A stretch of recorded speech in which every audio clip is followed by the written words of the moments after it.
Its founders hope it will become the Guggenheim of wine, the 80 million euro Cité du Vin in the heart of France's wine capital, Bordeaux.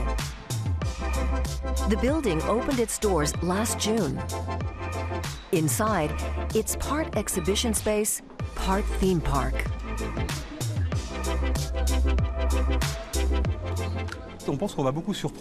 We will surprise many people because we say we're not a museum. We don't have our own collection. The name Cité, or city, doesn't give much away. You can see that from the response of the visitors. The exterior is designed to make people curious, and then inside comes the surprise. The exhibits are interactive and digital. The show is divided into 19 different themes, which visitors are invited to experience for themselves by trying things out rather than just reading the facts. One of the highlights is the buffet of the senses, seeing, touching, smelling. Visitors are taught the A to Z of wine tasting. We had a brief from the client for the competition that was originally about 365 pages long. It was a big, thick brief, and it was full of scientific content and a lot of very kind of nerdy wine information, some very dense information. So our challenge really was to try and make it entertaining for the general public. So to take the seriousness and the study that had gone behind the content, but actually make it fun. Wine is Bordeaux's #1 export.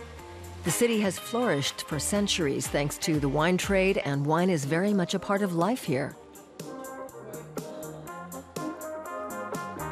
Expert Nguyen teaches locals and tourists more about the region's wines.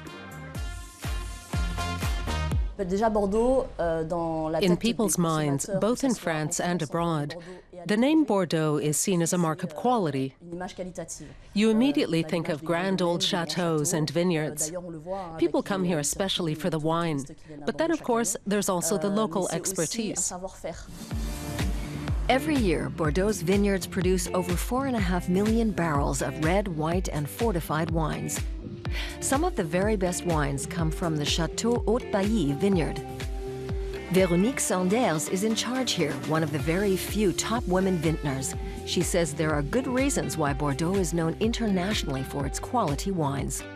The Bordeaux vineyards are located on the 45th parallel. It's said that all the best wine-growing areas are located at this latitude. There are clearly geological and meteorological conditions that allow for these great vineyards, but that's not all. Wine growing is a real art. You need expertise and the right touch.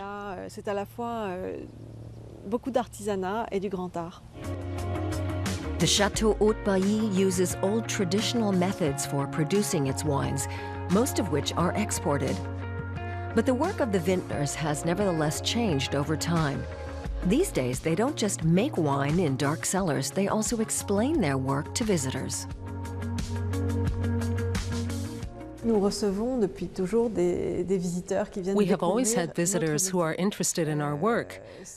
It's great for Bordeaux. And this kind of tourism has increased since the city was declared a UNESCO World Heritage Site. We're getting more and more visitors. At the Cité du Vin, those visitors can learn about the production and history of wine and explore their own personal taste, while this room allows visitors to experience the sense of being intoxicated without alcohol, just through music and projected images. We're not necessarily turning people into experts. We're in lots of ways, we're actually trying to tell you that your taste is individual and you shouldn't be intimidated by expertise. But nevertheless, there's this 6,000 years of culture, and the more that you start to try and understand about that, the more interesting wine becomes. In the bar on the top floor of the Cité du Vin, visitors can sample different wines from all over the world, while enjoying a panoramic view of Bordeaux.